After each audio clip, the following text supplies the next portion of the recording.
All right, everyone, there's a couple brand new Switch stories we need to talk about today, starting with Mega Man and a potential set for a big return as we fastly approach the Blue Bomber's 35th anniversary, and there's some brand new info and renewals popping up online that have a lot of fans anticipating some kind of announcement soon. Then the big talking point for today's video has to do with some surprising Black Friday sales data that I think can safely put to bed the subject for now on how Nintendo is doing with current day Switch sales performance and overall consumer demand as we march fastly close to its 6th full year of being sold and available on the market. And we have to go over all the exact data and details right now.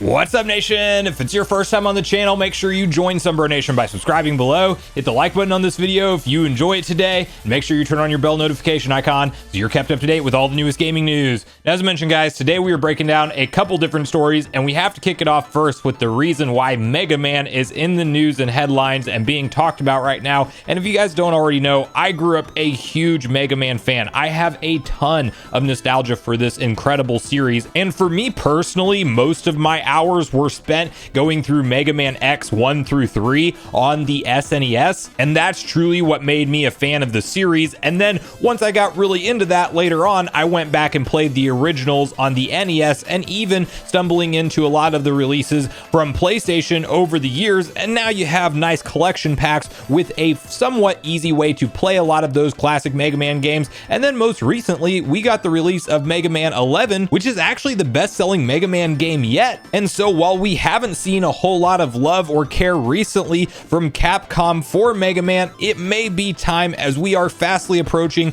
Mega Man's 35th anniversary. There is even already a logo created from Capcom that shows Rockman 35th anniversary, and we're going to be hitting this in December 17th, 2022. So hard to believe, but we will already be 35 plus years strong for the Blue Bomber. And the reason that people are expecting new game announcements soon is due to this following post that started making the rounds late Sunday, November 27th on Rockman Corner, where it says placeholder domains for Mega Man 12 through Mega Man 15 registered, recently updated. Well, this completely flew under our radar. In 2018, domains for Mega Man 12, Mega Man 13, Mega Man 14, and Mega Man 15 were registered. And in March 2022, all 4 were updated. The registrant is a GMO internet group, a provider based in Japan who register domain names on Capcom's behalf. In the past, the company registered domains for Devil May Cry 5 mere weeks ahead of its official announcement, Resident Evil 2, and Monster Hunter World, among others.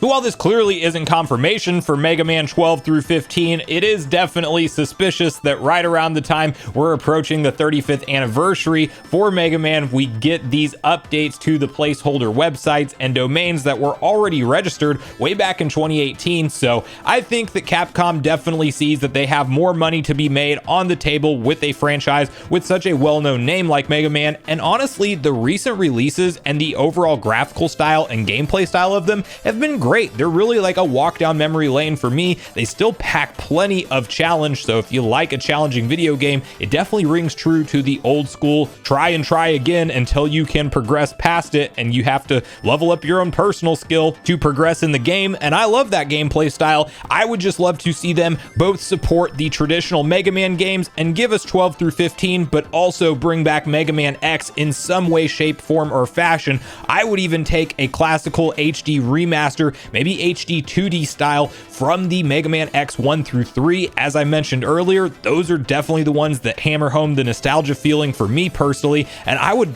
buy those day one happily in a collection pack at a $40 or $60 price point. And while you can easily replay those games as part of other collection packs with even more of the Mega Man X games in there, I think it would be cool to show some love to those originals back from the SNES era and give them a nice HD full-on remake type of treatment before bringing back something new in the X franchise. But of course, right now it does look like the most logical thing to expect is just more Mega Man games that probably stick to somewhat of a similar similar style to Mega Man 11 and just continue to take it forward and bring back the series on the 35th anniversary with games like 12, 13, 14, and ultimately maybe even 15. Will we see any kind of announcement for this type of project or even an acknowledgement of Mega Man's 35th anniversary at the Game Awards? I think that would be a cool spot for it, but that's all up for debate and speculation. Capcom could easily hold their own type of event online, as a lot of these companies do, independent direct to consumer marketing now. So I want to hear from you guys in the comments down below whether or not you want to see a big return for Mega Man and his 35th anniversary. Do you want to see some HD remasters of classic Mega Man games? Which ones hold the most nostalgia for you personally? And are you hopeful that we will also see not only traditional Mega Man brought back, but maybe the X series one day as well? So please share all your thoughts and feelings on all things Mega Man and this hype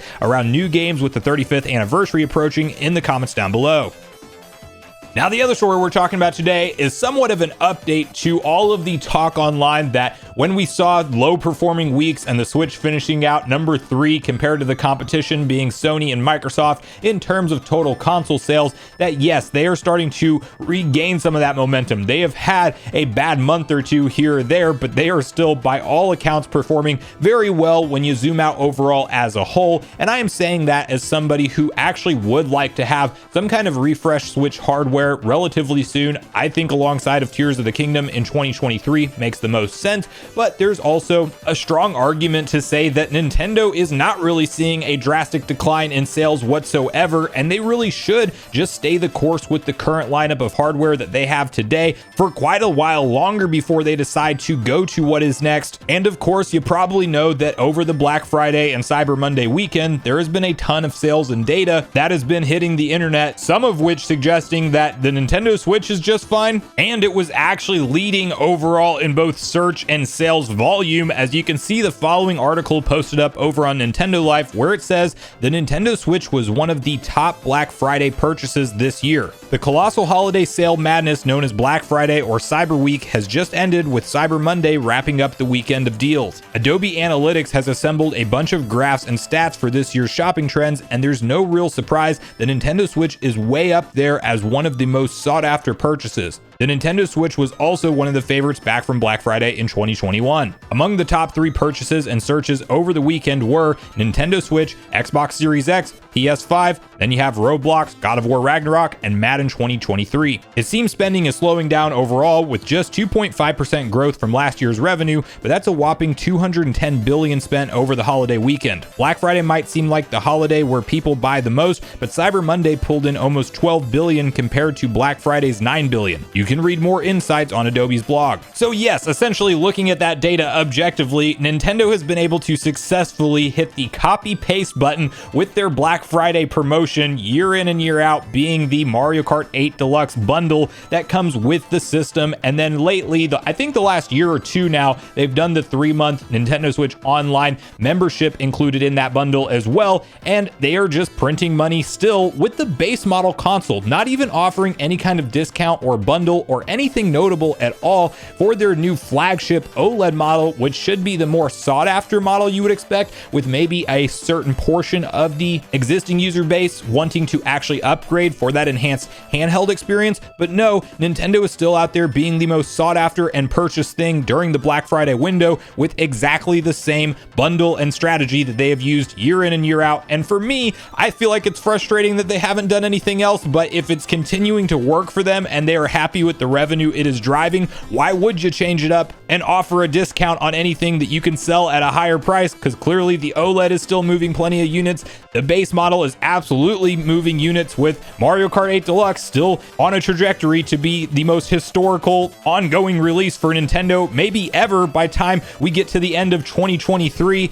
and all of the booster course waves are added into the game and everybody that is a Switch owner, or a large chunk of them, actually own that title. It might have one of the highest attach rates to a system being sold. I haven't done that research, but it is definitely getting up there. And so I personally find this conversation fascinating, as we may see those months hit month in and month out again, where PS5 and Xbox Series X and S, they do ultimately ramp up production, and they may indeed walk away with the highest revenue and dollar sales, but I do think that Nintendo is not really seeing any kind of a stark drop off, especially as we talk about things like promotions around Black Friday with the same sale that they've had for years now. But I want to hear from you guys on both the different stories we talked about today. How are you feeling about the likelihood of a big Mega Man return, and what do you want to see from that? And then definitely share with me whether or not you think Nintendo needs to make any kind of strategy adjustments to what they're doing and maybe release something like more powerful hardware sooner rather than later, or do you think they just continue to ride this same wave they are on for the foreseeable future into 2024 or 2025? So regardless of your thoughts and feelings on everything we talked about today, I do look forward to hearing from you all in the comments down below before you leave the video, as I do look forward to getting a back and forth conversation started with you all around these topics. Okay, so I watched the Mario trailer that I thought was fantastic today, and honestly, that did a lot more hyping me up for this movie's release than the previous one, but I figured there's no point in making a video about it because for some stupid reason you can't use any of the trailers, so I could have described it all with gameplay for you guys. But long and short of it, at the very end of this video, just so you know, because this is going live on the day that dropped as part of the Nintendo Direct, I am pretty thoroughly impressed with everything I've seen so far of the Mario Bros movie, and I also want to hear from you guys on that before you leave the video, and I will see you guys in the next one.